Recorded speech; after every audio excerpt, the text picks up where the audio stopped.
Guys, welcome back to my YouTube channel Babita Chemistry Classes. This lecture is for 9th class and in this lecture we will start our new chapter, that is atoms and molecules. This is chapter number 3 for the chemistry.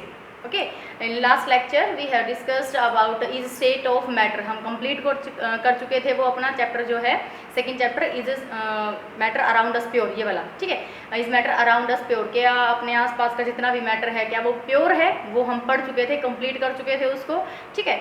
आज हम पढ़ेंगे क्या, इस lecture के दौरान हम क्या पढ़ेंगे, atoms and molecules, which is our third chapter of the chemistry. Okay, atoms and molecules. बेटा एटम्स और मोलिक्यूल्स जो हैं बहुत ही छोटे छोटे पार्टिकल्स होते हैं। ओके, जब मैंने आपको मैटर स्टार्ट करवाया था, मैटर वाला चैप्टर पढ़ाया था, उसमें मैंने आपको बताया भी था कि जो मैटर है, ठीक है, मैटर को हिंदी में हम क्या बोलते हैं, पदार्थ बोलते हैं। कोई भी मैटर है सॉलिड स्टेट के अंदर है, लिक्विड स्टेट के अंदर है, गैस स्टेट के अंदर है, ठीक है। कोई भी मैटर का नाम ले लो, जैसे NaCl है, ग्लूकोज सॉल्यूशन है, ठीक है, ग्लूकोज है, वाटर है, ऑक्सीजन गैस है, या फिर कोई मरकरी है, या गोल्ड है, सिल्वर है, ठीक है। तो ये सारे के सारे क्या है, मैटर है। मैटर क्या होता है, अगर सिंपल डेफिनेशन देखी जाए तो मैटर क्या होता है, जिसका अपना मास होता है और वो स्पेस ऑक्यूपाई करता है, ठीक है, तो वो क्या कहलाता है, मैटर कहलाता है।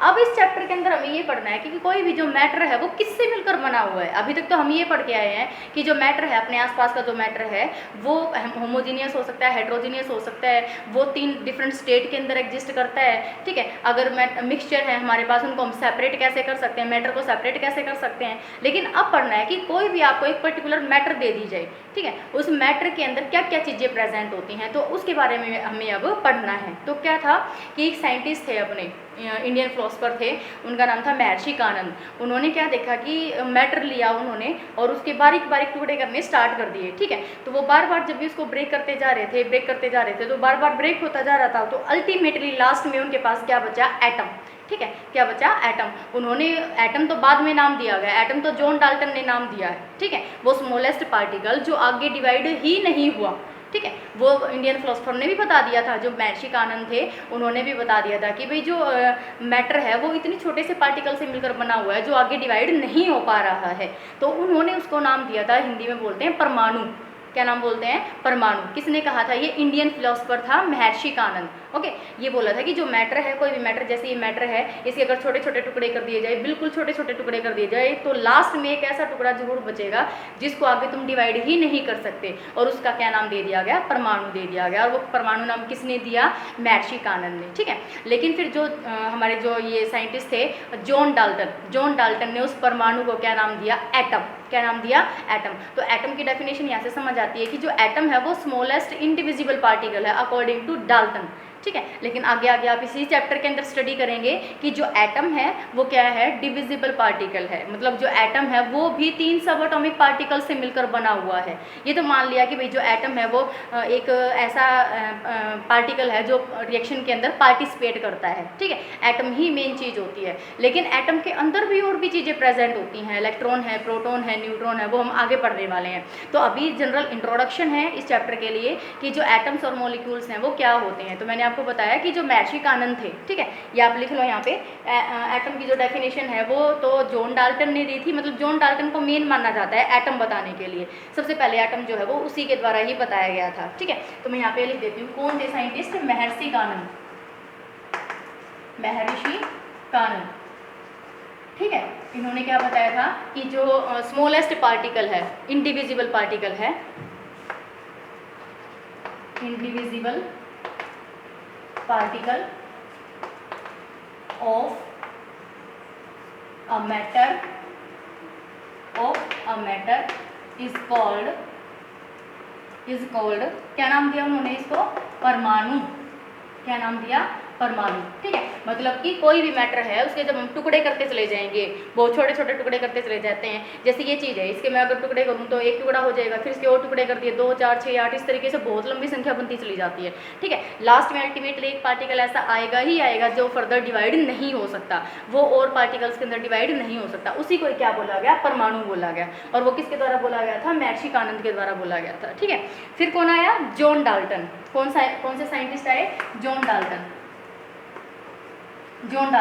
ठीक है। जॉन डाल्टन ने इस परमाणु को क्या नाम दिया, atom. John Dalton called atom to the परमाणु, ठीक है। जॉन डाल्टन ने उसको क्या नाम दे दिया, एटम। किसको नाम दिया, ये परमाणु को, ठीक है। तो एटम क्या है, इसके अकॉर्डिंग भी एटम वही चीज़ है, कैसी है, ये इंडिविजुअल पार्टिकल है जो आगे डिवाइड नहीं हो सकती फर्दर, केमिकल रिएक्शंस के अंदर यही पार्टिसिपेट करती है, ठीक है। और जो एटम्स होते हैं वो क्रिएट नहीं हो सकते, डिस्ट्रॉय भी नहीं हो सकते। जब ये माइक्रोस्कोपिक चीज़ है तो इसको क्रिएट भी नहीं कर सकते, डिस्ट्रॉय भी नहीं कर सकते, ठीक है। तो ये सारी चीज़ें किसके द्वारा बताई गई थी, जॉन डाल्टन के द्वारा बताई गई थी, जो हम आगे पढ़ने भी वाले हैं। फिर क्या हुआ, एक और इंडियन फिलोसफर थे, ठीक है, एक और इंडियन फिलोसफर थे, उन्होंने बता दिया कि जो मैटर होती है वो किससे मिलकर बनी है, होती है एटम्स या फिर कम्बिनेशन ऑफ एटम्स से मिलकर बना हुआ होता है। तो combination of atoms is known as molecule, combination of atoms is known as molecule. Atoms का जो कम्बिनेशन है वो क्या कहलाता है, मॉलिक्यूल कहलाता है, ठीक है। तो इसमें लिख लोगे आप, combination of atoms, combination of two और more atoms is called molecule। उसको हम क्या बोलते हैं, मोलिक्यूल बोलते हैं, ठीक है। एक एटम जो है वो दूसरे एटम के साथ कंबाइन कर जाएगा, वो तीसरे के साथ कंबाइन कर जाएगा, तो वो क्या बन जाएगा, मोलिक्यूल बन जाता है, ठीक है। जैसे मैंने बोल दिया आपको, हाइड्रोजन एटम है, हाइड्रोजन एटम दूसरे हाइड्रोजन एटम के साथ कंबाइन करेगा तो किसका फॉर्मेशन करेगा, H2 गैस का फॉर्मेशन करता है, ठीक है। और पीरियोडिक टेबल के अंदर जो अपना चार्ट है पूरा का पूरा केमिस्ट्री के अंदर, उसको हम पीरियोडिक टेबल बोलते हैं, जिसमें हमारे एलिमेंट्स अरेंज करके रखे हुए हैं, 118 एलिमेंट्स हैं, उनमें सभी एलिमेंट्स जो हैं वो एक दूसरे के साथ कंबाइन करने की कोशिश करते हैं, ठीक है। वो कंबाइन होते रहते हैं एक दूसरे के साथ, क्यों, क्योंकि वो अपना ऑक्टेट वो स्टेबल होना चाहते हैं, एक्सेप्ट नोबल गैसेज, ठीक है। नोबल गैसेस का ग्रुप कौन सा होता है, 18th ग्रुप होता है, ठीक है। नोबल गैसेस कौन सी होती हैं, 18th ग्रुप की होती हैं। तो उनको किसी के साथ कंबाइन करने की ज़रूरत नहीं है, क्योंकि वो ऑलरेडी कैसी हैं, स्टेबल है। क्यों स्टेबल है, क्योंकि इनका जो ऑक्टेट होता है वो कैसा होता है, कंप्लीट। ये हम सारी चीज़ें सीखने वाले हैं, लेकिन आपको सिर्फ ये ध्यान रखना है कि अगर एक से ज़्यादा एटम्स कंबाइन कर जाएँ तो वो क्या कहलाता है, मॉलिक्यूल कहलाता है, ठीक है। यहाँ पर तो 2 एटम्स कंबाइन कर गए, हाइड्रोजन एलिमेंट है, ठीक है, लेकिन इसके एटम्स कितने हैं, 1, ये भी कितना है, 1, वो क्या कहला है, यहाँ पर क्या बन गया, मॉलिक्यूल। H2 को क्या बोलोगे आप, मॉलिक्यूल बोलोगे, और इनको क्या बोलोगे, एटम्स। ये दोनों ही क्या हैं, एटम्स, ठीक है, ये दोनों ही क्या हैं, एटम्स हैं। और H2 क्या है, मॉलिक्यूल। H2 क्या है, मॉलिक्यूल है, ठीक है। तो इस तरीके से आप बना सकते हो। मॉलिक्यूल क्या होता है, 1 से 2 से अधिक कम्बिनेशन, मतलब एक से अदर वो सारे एटम्स जो अगर प्रेजेंट होते हैं, एक से अधिक एटम्स अगर प्रेजेंट होते हैं तो वो क्या कहलाते हैं, तुम्हारे पास मॉलिक्यूल कहलाता है। क्या कहलाएगा वो, मॉलिक्यूल कहलाता है। तो एटम का जो कम्बिनेशन है वो क्या कहलाएगा, मॉलिक्यूल। हो गई बात यहाँ तक क्लियर। तो एटम्स और मॉलिक्यूल्स, ओके। अभी कहता है कि भाई जो एटम्स हैं वो आपस में कंबाइन करते हैं, वो कोई नई चीज़ बनाते हैं, तो वो केमिकल रिएक्शंस के ऊपर डिपेंड करते हैं, ठीक है। मतलब कि वो किससे बनते हैं, केमिकल रिएक्शन से बनते हैं। और पर्टिकुलर हर एक जो केमिकल रिएक्शन होती है वो फॉलो करती है केमिकल लॉज को। यहाँ पर हम जो मेन टॉपिक है हमारा वो कौन सा है, केमिकल लॉ, केमिकल लॉज, ठीक है। क्या क्या नियम है कि जो केमिकल्स हैं वो एक दूसरे के साथ टकरा रहे हैं, तो ऐसे ही थोड़ी ना टकरा जाएंगे, ठीक है। वो किसी ना किसी स्पेसिफिक कंडीशंस के साथ टकराते हैं और उससे क्या होता है, नया प्रोडक्ट का फॉर्मेशन होता है, ठीक है। तो केमिकल रिएक्शंस जो होती हैं वो प्रोसीड करवाती हैं। केमिकल रिएक्शंस जो है वो प्रोसीड होंगी, उससे क्या बनेगा, नया प्रोडक्ट बनेगा, ठीक है। तो रिएक्टेंट की प्रॉपर्टी जो है प्रोडक्ट की प्रॉपर्टी से सेम होती है, डिफरेंट होती हैं, कैसी होती हैं, ठीक है। वो सारा किसके अकॉर्डिंग बताया जाता है, केमिकल लॉज के अकॉर्डिंग बताया जाता है। ऐसा नहीं कि एक केमिकल जो है वो दूसरे के साथ एम ही रिएक्शन कर जाता है, ठीक है। उनकी कोई पर्टिकुलर ये होती है कि भाई कोई 2 एलिमेंट्स हैं, उनको आपस में रिएक्शन करने के लिए कोई ना कोई फोर्स ऑफ अट्रैक्शन होती है, ठीक है। वो कंबाइन करवाती है उनको, जिससे कि वो क्या बना देते हैं, नया प्रोडक्ट्स का फॉर्मेशन कर देते हैं, न्यू प्रोडक्ट का फॉर्मेशन कर देते हैं, ठीक है। तो अब पढ़ने हमें कौन से, लॉज ऑफ केमिकल कम्बिनेशन। क्या पढ़ना है हमें, लॉज ऑफ केमिकल कम्बिनेशन, ठीक है। मैं इसको रख कर देती हूँ।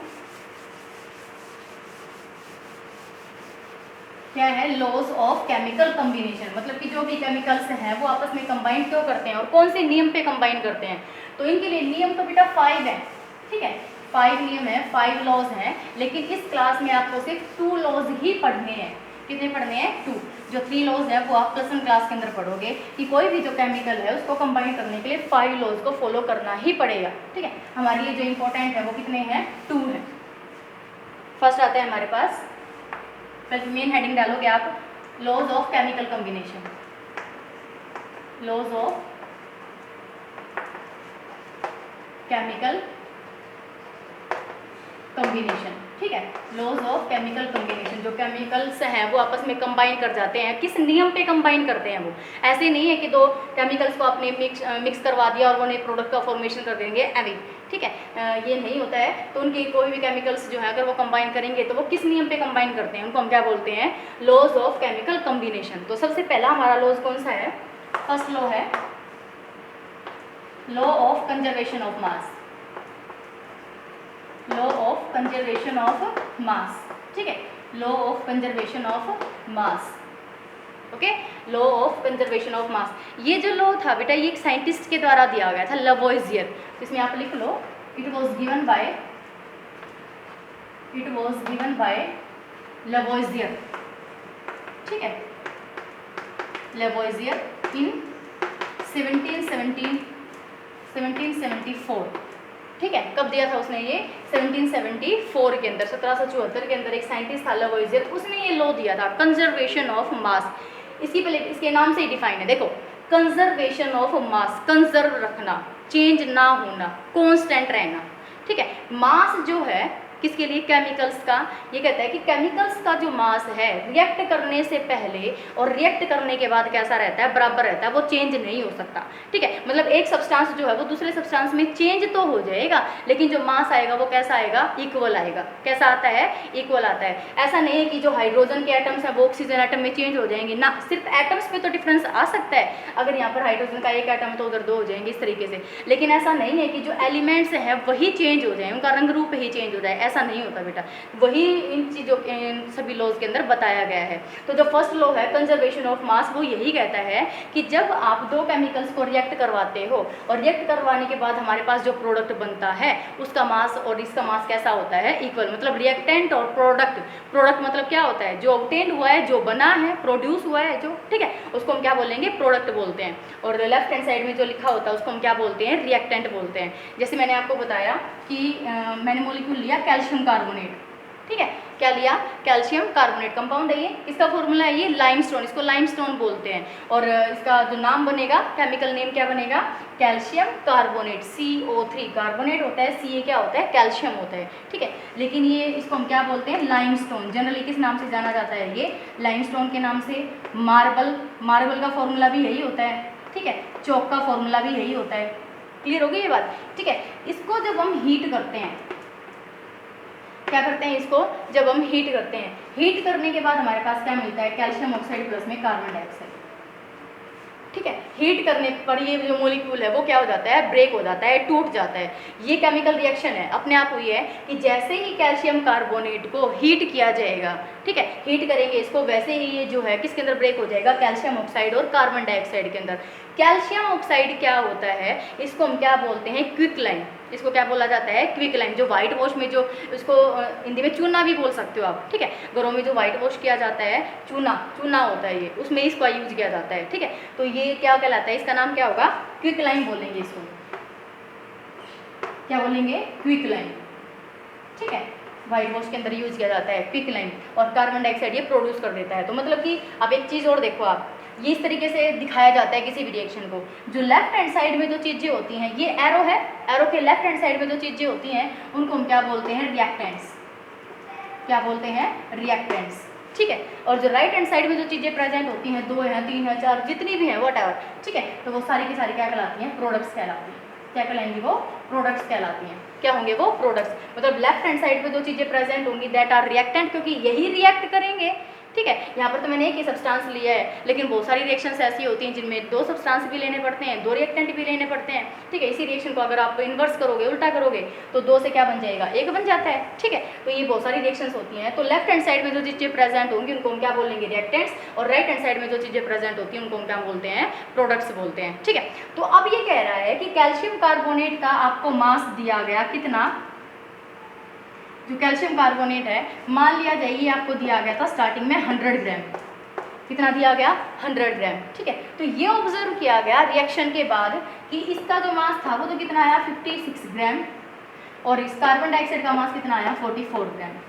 कितना आया, 44 ग्राम। तो आप देखोगे कि प्रोडक्ट कौन कौन से हमारे, एक तो CO और CO2 है, तो दोनों ये प्रोडक्ट है। तो प्रोडक्ट का मास जो होगा वो इक्वल होना चाहिए किसके, रिएक्टेंट के मास के। तो प्रोडक्ट का मास आप ऐड कर लो, तो इनको जब आप ऐड करोगे तो कितना आ जाएगा, 100 ही आ जाएगा। तो ये ठीक हुआ है ना, यही हुआ ना कि भाई रिएक्टेंट का जो मास है 100 ग्राम हमने लिया था, लेकिन रिएक्शन होने के बाद जो हमें सब्सटेंस मिले, ठीक है। जो सब्सटेंस मिले हमें वो कितने मिले, वो उनका जो मास था टोटल वो कितना आया 100 ग्राम। जरूरी नहीं है ये सब्सटेंस तो चेंज होगा ही होगा, ठीक है, ये तो न्यू प्रोडक्ट बनाएगा ही बनाएगा, लेकिन ऐसा नहीं है कि इसका एटम जो है वो दूसरे एटम के अंदर चेंज हो गया हो, एक एलिमेंट दूसरे एलिमेंट के अंदर चेंज हो गया हो ना, उसके एटम्स में दिक्कत आ सकती है, बस एटम कम ज़्यादा हो सकते हैं, लेकिन एक एलिमेंट दूसरे एलिमेंट के अंदर चेंज नहीं हो सकता।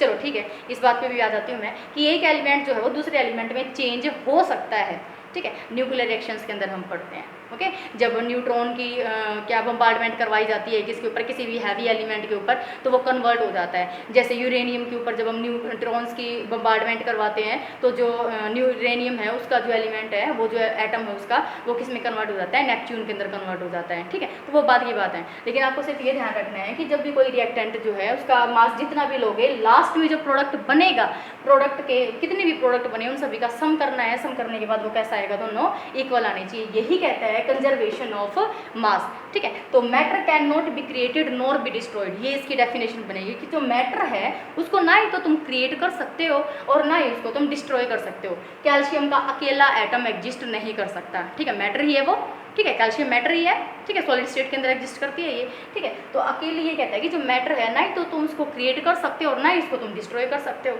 ठीक है। और एनर्जी की भी यही चीज़ है, एनर्जी की भी यही डेफिनेशन है, energy can not be created nor be destroyed. यहाँ पर अगर एनर्जी बाहर निकल जाएगी तो इसका मतलब ये थोड़ी ना हुआ कि भी इसको क्या था, एनर्जी हमने दी थी या जो भी है, ठीक है। मतलब एनर्जी भी जो है वो एक फॉर्म से दूसरी फॉर्म में चेंज तो हो सकती है, काइनेटिक एनर्जी है वो पोटेंशियल एनर्जी में चेंज हो जाएगी, पोटेंशियल मैकेनिकल एनर्जी के अंदर चेंज हो जाएगी, लेकिन एनर्जी को हम क्रिएट नहीं कर सकते क्योंकि हम एटम को क्रिएट नहीं कर सकते। समझ में आ रही है बात, एटम को ही क्रिएट नहीं कर सकते क्योंकि एटम तो स्मॉलेस्ट पार्टिकल है, उससे बाद का तो हमें पता ही नहीं है कि बनेगा क्या उसके बाद, एटम जब डिस्ट्रॉय होगा तो, ठीक है। और एटम का कुछ ना कुछ तो मास होता ही है, तो मास को हम ना ही तो क्रिएट कर सकते हैं और ना ही उसको डिस्ट्रॉय कर सकते हैं। तो इसकी जो मेन डेफिनेशन है वो क्या बनेगी, लिखेंगे आप, matter can not be created, ये लिख लो, according to it matter can neither be created, matter can neither be created nor be destroyed, ठीक है। एक तो ये लाइन ये होगी, ठीक है। और क्या लिख सकते हो, the mass of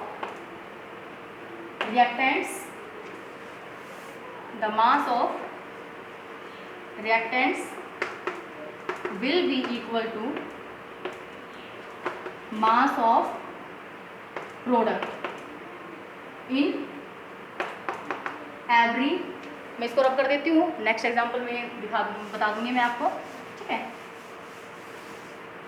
to the mass of equal to the mass of product in any chemical reaction, ठीक है, इन एनी केमिकल रिएक्शन, ठीक है। किसी भी केमिकल रिएक्शन के अंदर जो है रिएक्टेंट का मास वो किसके बराबर रहेगा, प्रोडक्ट के बराबर ही रहता है, वो जो मास है वो उसका चेंज नहीं हो सकता। मैंने आपको एग्जांपल भी देके बता दिया, जैसे कैल्शियम कार्बोनेट है, कैल्शियम ऑक्साइड और कार्बन डाइऑक्साइड में ब्रेक हो जाएगा। कैल्शियम कार्बोनेट आपने 100 लिया था, उसको हीट किया, बेशक से वो ब्रेक हो गया हो कैल्शियम ऑक्साइड और कार्बन डाइऑक्साइड के अंदर, लेकिन जब कैल्शियम ऑक्साइड और कार्बन डाइऑक्साइड के मास का जब हमने सम किया तो वो भी कितना आया, 100 आया, और इधर भी कितना था कैल्शियम कार्बोनेट का 100, तो रिएक्टेंट और प्रोडक्ट का मास इक्वल आ रहा था आफ्टर रिएक्शन, ठीक है। तो इसलिए किसको फॉलो कर रही थी ये, कंजर्वेशन ऑफ मास को, ठीक है। तो इस तरीके से हमारे पास बहुत सारे न्यूमेरिकल्स हो सकते हैं। एनसीईआरटी की कोई प्रॉब्लम है वो करवा देती हूँ मैं आपको, ठीक है। कहा गया कि sodium carbonate, okay, sodium carbonate को रिएक्ट करवाया गया किसके साथ, इथेनोइक एसिड के साथ, ठीक है, सोडियम कार्बोनेट। अब बेटा सोडियम कार्बोनेट का फॉर्मूला आपको बनाना आना चाहिए, पहले देख लो आप ऐसे ही, या फिर सिंपल लिखो तो लिख लेना, सोडियम कार्बोनेट, ठीक है। सोडियम कार्बोनेट, पहले मैं आपको वर्ड इक्वेशन लिखवा देती हूँ, इसको रिएक्ट करवाया गया इथेनोइक एसिड के साथ, इथेनोइक एसिड के साथ, ठीक है। जब ये दोनों आपस में रिएक्ट करें तो तुम्हारे पास बनता है सोडियम इथेनोइड,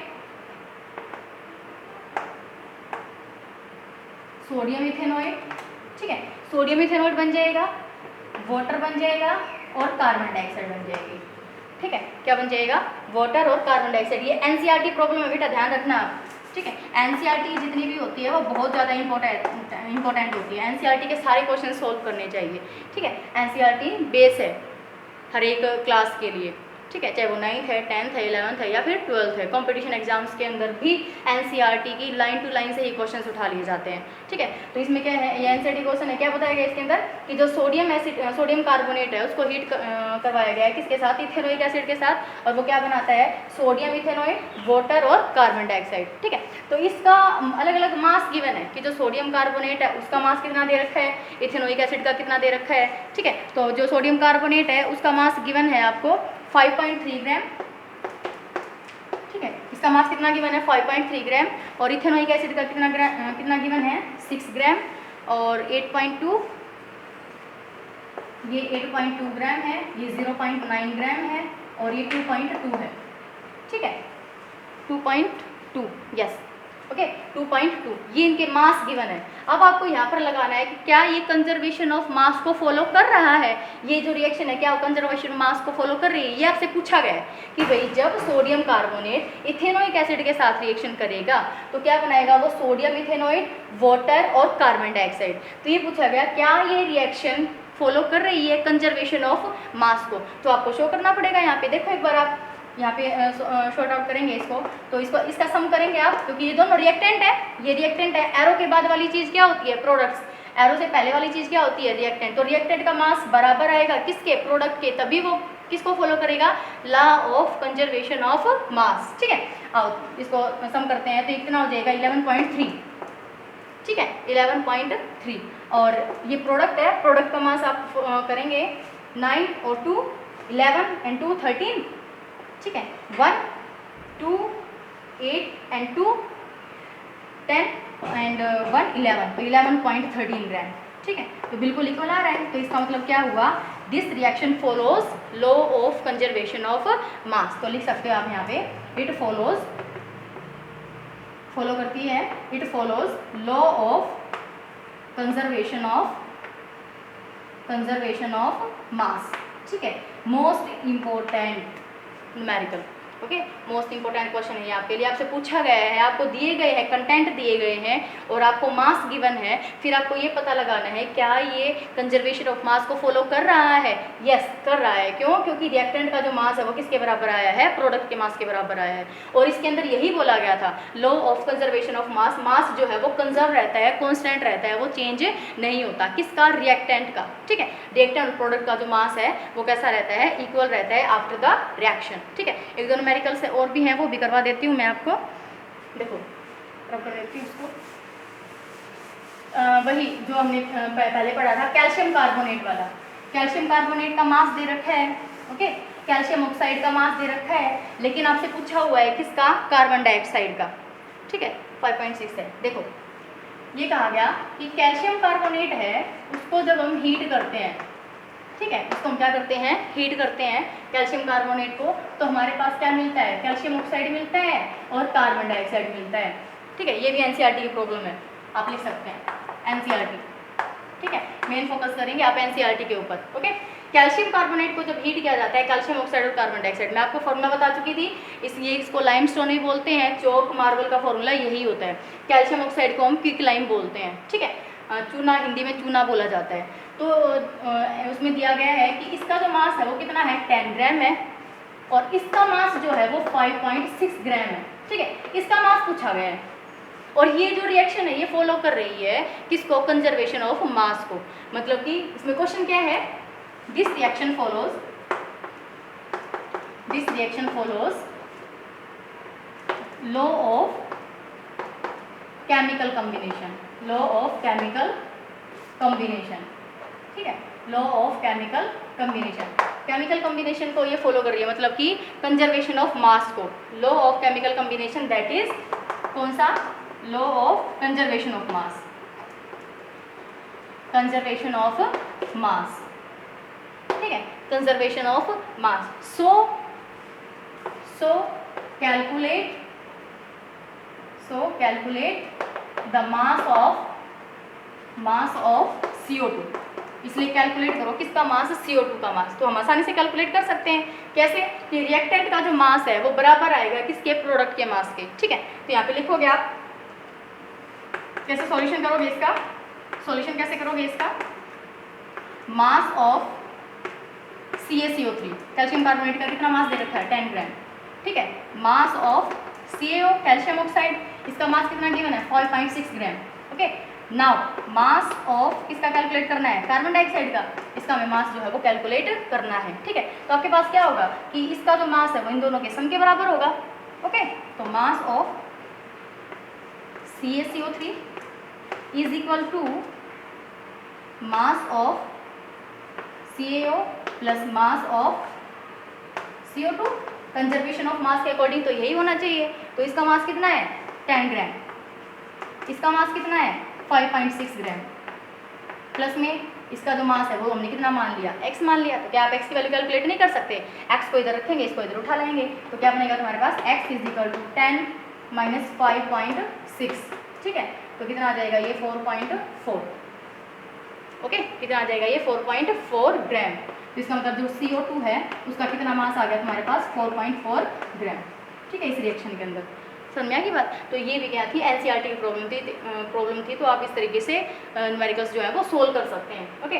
क्या किसके ऊपर था ये, लॉ ऑफ कंजर्वेशन ऑफ मास की जो रिएक्टेंट का मास है वो हमेशा प्रोडक्ट के बराबर ही रहेगा। आपको इसका मास इतना ही कैलकुलेट करना पड़ेगा, अदरवाइज कंजर्वेशन ऑफ मास लगेगा नहीं यहाँ पे। जब इनको आप सम करोगे तो वो वैल्यू कितनी आ जाएगी तुम्हारे पास 1 ही आएगी ना, सॉरी, हाँ, ठीक है। तो इधर भी कितना है तुम्हारे पास 10 है, ओके। ये कंप्लीट हो जाएगा। अब चलते हैं नेक्स्ट लॉ कौन सा है तुम्हारे पास, लॉ ऑफ कांस्टेंट प्रोपोर्शंस, ठीक है। कांस्टेंट वर्ड फिर से आ गए यहाँ पे। कांस्टेंट का मतलब क्या होता है, चेंज ना होने वाली चीजें, कांस्टेंट रहे, कंजर्व रहे, ठीक है। तो सेकंड कौन सा है, law of constant proportions, law of constant proportions, ठीक है। कांस्टेंट प्रोपोर्शंस, पहले इसको समझ लो बेटा। प्रोस्ट के द्वारा दिया गया था ये, प्रोस्ट साइंटिस्ट था, जर्मन साइंटिस्ट था ये प्रोस्ट, और उसने कब दिया था 1779 के अंदर। अब सुनो, ये कहता है कांस्टेंट से आपको बात समझ में आ रही है, ठीक है। कांस्टेंट का मतलब क्या होता है, सेम रहना, कोई भी चीज़ वो चेंज ना होना, ठीक है। ये कहता है कि कोई भी केमिकल कंपाउंड है, कोई भी केमिकल कंपाउंड है, मान लिया जाए कि वाटर है या कार्बन डाइऑक्साइड है, ठीक है। मैं एग्जांपल ले लेती हूँ वाटर का। वाटर चाहे आप कहीं से भी ऑब्टेन करो, मतलब कि वाटर ड्रिंकिंग वाटर हो, सी वाटर हो, रिवर वाटर हो, आशियन वाटर हो, या फिर वाटर इंडिया का हो, या फिर वाटर जो है अमेरिका हो, बाहर का कहीं का भी वाटर हो, उसका जो फॉर्मूला होगा वो यही होगा H2O। मतलब इसका जो प्रोपोर्शन बाय मास होगा वो कितना आएगा 2:16, मतलब 1:8। इसका प्रोपोर्शन बाय मास कितना आएगा 1:8। मतलब कि प्रोपोर्शन बाय मास का मतलब क्या होता है बेटा, आपको हर एक मॉलिक्यूल का प्रोपोर्शन बाय मास निकालना आना चाहिए। कैसे निकालते हैं ध्यान देंगे आप, इंपॉर्टेंट है ये। कोई भी मॉलिक्यूल है, जैसे यहाँ पर क्या है वाटर है, इसका आपको क्या कैलकुलेट करना है, proportion by mass, proportion by mass, ठीक है। प्रोपोर्शन बाय मास कैलकुलेट करना है। तो आपको करना क्या होगा, ये वाला मॉलिक्यूल गिवन है, मैं यहाँ करके दिखाती हूँ आपको, कि जो भी एलिमेंट गिवन हो किसके अंदर, मॉलिक्यूल के अंदर, उन एलिमेंट के एटम्स का एटॉमिक मास का रेशो, फिर से सुनेंगे, एटम्स के एटॉमिक मास का रेशो लेना है आपने, ठीक है। फिर इसको सिंप्लीफाई करना है। जैसे हाइड्रोजन है, हाइड्रोजन का एटॉमिक मास कितना होता है 1 होता है, हाइड्रोजन का एटॉमिक मास 1, लेकिन इसके एटम्स कितने हैं 2, ठीक है। रेशो में अब कौन आ जाएगा, ऑक्सीजन आ जाएगा। ऑक्सीजन का कितना होता है 16 होता है। जिसको जब आप क्लैरिफाई करेंगे, सिंप्लीफाई करेंगे तो कितना आ जाएगा ये 1:8, ठीक है।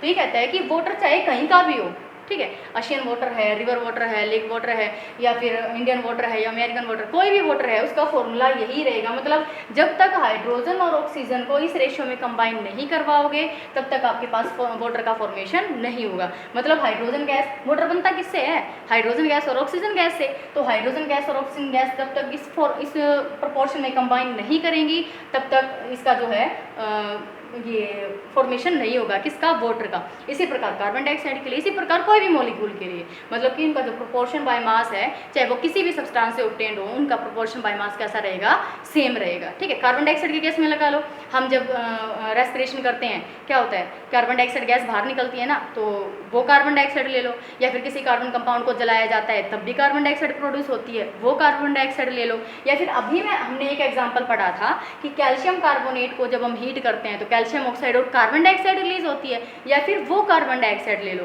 ये कहता है कि तीनों फॉर्म के अंदर जो कार्बन डाइऑक्साइड ऑब्टेन्ड हो रही है ना तीनों प्रोसेस के अंदर, तो उस कार्बन डाइऑक्साइड का जो प्रोपोर्शन बाय मास है वो कैसा रहेगा, फिक्स, वो चेंज नहीं होगा कि भाई रेस्पिरेशन के दौरान जो कार्बन डाइऑक्साइड निकल रही है उसका अलग से फॉर्मूला बन जाएगा, प्रोपोर्शन बाय मास उसका अलग से हो जाएगा, या इस चीज़ का अलग से हो जाता है। ठीक है, ऐसा कुछ नहीं है, वो कैसा रहता है, हमेशा सेम ही रहता है। तो हमें क्या करना है, इसकी डेफिनेशन लिखेंगे पहले आप, लॉ ऑफ कांस्टेंट प्रोपोर्शन, समझ में आया बेटा? ठीक है, हमें क्या कैलकुलेट करना पड़ता है हमेशा, प्रोपोर्शन बाय मास, वो मैंने आपको कैलकुलेट करना सिखा दिया। ठीक, डेफिनेशन लिखो इसकी, जो प्रोपोर्शन बाय मास है, इट वाज गिवन बाय प्रोस्ट, ठीक है, प्रोस्ट इन 1779, कब दिया था, 1779 के अंदर। ठीक है, इसने क्या कहा कि जितने भी केमिकल कंपाउंड्स हैं उनके जो एलिमेंट्स हैं वो फिक्स्ड प्रोपोर्शन में ही कंबाइन करते हैं। ओके, तो लिखेंगे all compounds have elements combined in fixed proportion by mass, fixed proportion by mass। ठीक है, तो मतलब कि कोई भी कंपाउंड है, कोई भी केमिकल कंपाउंड है, उसका आपको कंपाउंड लेना बेटा, इस चीज़ का और ध्यान रखेंगे। मिक्सचर के केस में ये नहीं हो सकता, क्योंकि मिक्सचर के अंदर तो हम फिजिकल मेथड के द्वारा उनको डिफरेंशिएट कर सकते हैं ना, कंपाउंड ही लेना है। कंपाउंड का प्रोपोर्शन बाय मास कैसा आता है, फिक्स आता है। ठीक है, all compounds have the elements combine in fixed proportion by mass, मतलब कंपाउंड्स के जो एलिमेंट्स होते हैं वो कंबाइन करके ही तो कंपाउंड का फॉर्मेशन करेंगे ना। ठीक है, तो वो फिक्स्ड प्रोपोर्शन बाय मास में क्या करते हैं, कंबाइन करते हैं। ठीक है, इसके बेस पे हम न्यूमेरिकल भी देखेंगे, न्यूमेरिकल हैं इसमें, जैसे इसमें बोल रहा है ये देखो, इसमें न्यूमेरिकल देखो, आप लिख लेते हो स्टेटमेंट, लिख भी सकते हो, एनसीईआरटी की प्रॉब्लम है ये। इसने कहा कि hydrogen gas and oxygen gas, ठीक है, combine in the ratio,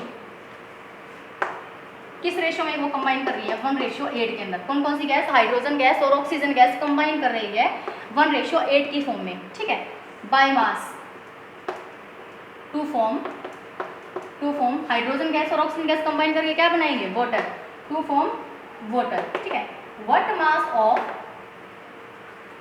mass of oxygen would be required to react completely with 3 gram of H2 gas.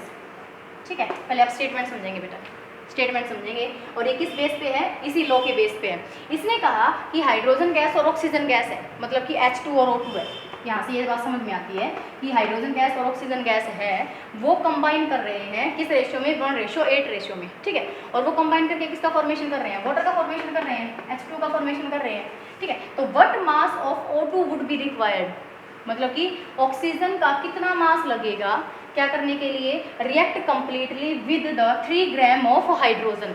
3 gram hydrogen कितना होना चाहिए, 3, अदरवाइज अभी तो इनका कितना है, 1:8 है, कितना है, 1:8 है।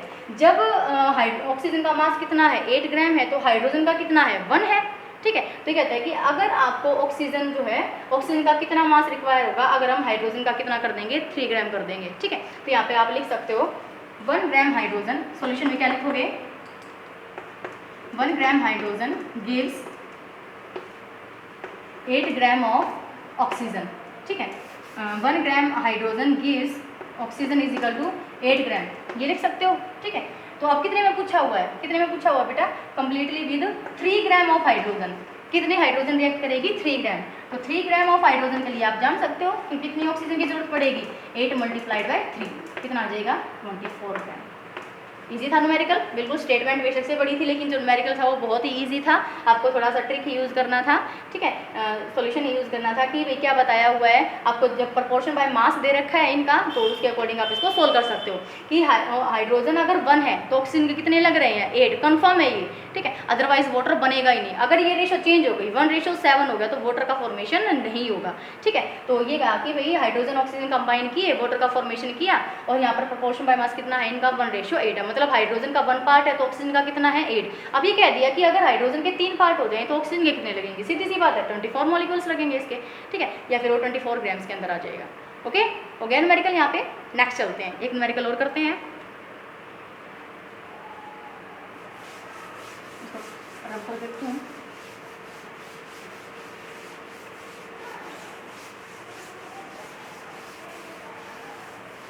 ठीक है,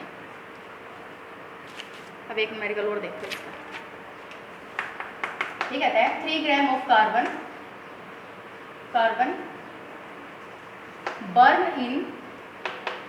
बर्न करती है ये इन 8 gram of oxygen to give 11 gram of CO2, ठीक है, मतलब 3 ग्राम कार्बन है, कोई भी कार्बन कंपाउंड है 3 ग्राम है वो, और ऑक्सीजन कितनी है 8 ग्राम है। जब ये दोनों आपस में कंबाइन करते हैं तो वो कार्बन डाइऑक्साइड ही बनाएंगे, ठीक है, C+O2 gives out to CO2। तो CO2 जो बन रही है वो कितनी बन रही है 11 ग्राम बन रही है। आगे सुनेंगे आप क्वेश्चन क्या बोल रही है, what mass of CO2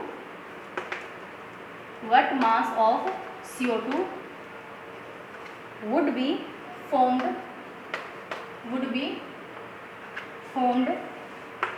when 3 gram of carbon is burned in 50 gram of O2, ठीक है, 50 gram of O2। Which law is govern, ठीक है। और आपको ये भी बताना है कि यहाँ पर कौन सा लॉ लग रहा है, हमने 2 ही लॉ पढ़े हैं ना, लॉ ऑफ कंजर्वेशन ऑफ मास और दूसरा कौन सा था कांस्टेंट प्रोपोर्शन वाला। तो आपको बताना है कि यहाँ पर कौन से दोनों में से कौन सा लॉ लग रहा है, ठीक है। अब देखो आप इसको इसका सॉल्यूशन करेंगे, हम सोल्व करेंगे इसको। ये कहता है कि 3 ग्राम ऑफ कार्बन, मतलब कार्बन है और वो किसके साथ कंबाइन कर रही है ऑक्सीजन के साथ, और वो क्या बना रही है हमारे पास CO2, ठीक है। क्या दे रखा है, कार्बन का मास कितना दे रखा है 3 ग्राम, ऑक्सीजन का मास कितना दे रखा है 8 ग्राम दे रखा है, ठीक है। और वो कंबाइन करके कितना बना रहे हैं, ये कार्बन डाइऑक्साइड जो है वो कितनी बना रहे हैं 11 ग्राम। समझ में आ गई बात, 8 + 3 11, कंजर्वेशन ऑफ मास भी लग रहा है यहाँ पे, ठीक है, लग रहा है ना, conservation of mass is followed by this. लेकिन यहाँ तक ही लग रहा है ये कंजर्वेशन ऑफ मास ऊपर वाली लाइन में, लेकिन आगे क्या कह रहा है ये, what mass of CO2 would be formed when 3 gram of carbon is burned in 50 gram of O2। अब ये कह रहा है कि कार्बन मैंने फिर से कितना ले लिया सेकंड केस के अंदर, इसको फर्स्ट केस मान लो, ठीक है, फर्स्ट केस में तो ये चीज़ें गिवन है इसमें, और सेकंड केस के अंदर ये क्या कह रहा है, फिर से सुनेंगे आप ध्यान से, what mass of CO2 would be formed, कितना CO2 बनेगा when 3 gram of carbon, 3 gram carbon is burn, फिर से बर्न करेगा 50 ग्राम ऑफ ऑक्सीजन के अंदर। कार्बन तो फिर से 3 ग्राम ही कर रहा है, लेकिन ऑक्सीजन कितना कर दिया इसमें 50 ग्राम, ठीक है। अब ये कह रहा है कि कितना बनेगा, क्या CO2 कितना बनेगा, कितना बनेगा तुम्हारे पास CO2 11 ग्राम ही बनेगा बेटा। कहीं आप सोचो कि भाई ये जो चीज़ है ये ज़्यादा हो गई और ये इतनी है तो ये इसकी ज़्यादा मॉलिक्यूल्स और इसके साथ रिएक्शन करने लग जाएंगे। आपको पता होना चाहिए कार्बन डाइऑक्साइड कब बनेगी, जब कार्बन कितना होगा 3 ग्राम और ऑक्सीजन कितना होगा 8 ग्राम ही होगा, ठीक है। मतलब इनका प्रोपोर्शन बाय रेशियो कितना आएगा 3:8, इतना ही आना चाहिए। अगर इससे ज़्यादा कम ज़्यादा रेशियो हो गई तो CO2 का फॉर्मेशन थोड़ी ना होगा।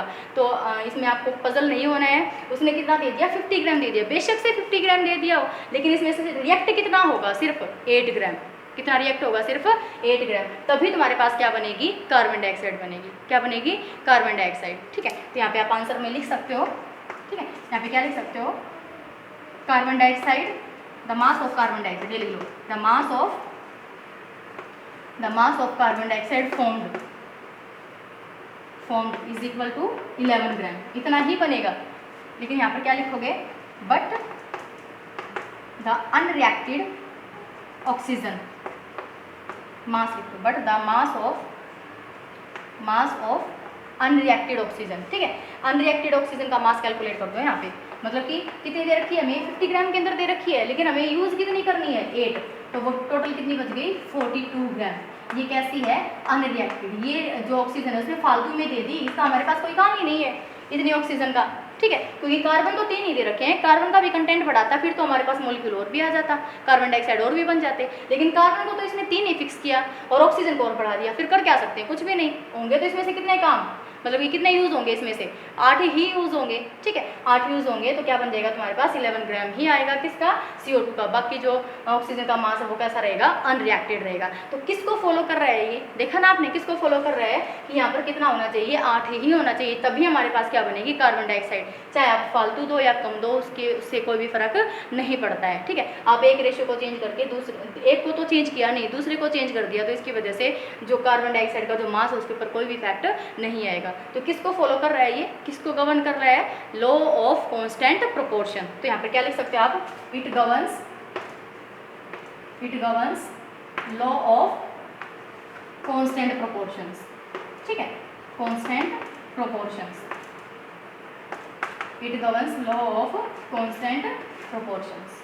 ओके, आप चाहे तो इसका रेशो निकाल भी सकते हैं, प्रोपोर्शन बाय मास निकाल भी सकते हैं, जैसे CO2 है ना, मैंने बताया था आपको प्रोपोर्शन बाय मास निकालना है। कैसे निकालेंगे, कार्बन का कितना होता है 12, मास कितना होता है 12, फिर रेशो निकालना है दूसरे एलिमेंट का, ऑक्सीजन है एलिमेंट दूसरा, ऑक्सीजन का मास कितना होता है 16, लेकिन इसके एटम्स कितने हैं 2, तो कितनी रेशो आएगी 12:32। तो इसको बिल्कुल तुम्हें क्या करना है, शॉर्ट आउट करना है, सिंपल फॉर्म के अंदर लेकर आना है, तो कितनी आएगी बेटा 3:8 ही आएगी, कितनी आएगी 3:8। जब तक कार्बन 3 पार्ट ना हो और ऑक्सीजन के 8 पार्ट ना हो तब तक ये किसका फॉर्मेशन नहीं करेंगे, कार्बन डाइऑक्साइड का। अगर ये रेशियो है तभी CO2 का फॉर्मेशन होगा, अगर ये रेशियो नहीं है तो CO2 का फॉर्मेशन नहीं होगा, ठीक है। उसने सोचा कि भाई ऑक्सीजन का इनको वो कर देता हूँ, बस कह देता हूँ कि भाई ऑक्सीजन तुम्हारे पास इतनी सारी हो गई है, अब तुम और भी ज़्यादा कार्बन डाइऑक्साइड बना के दिखाओ।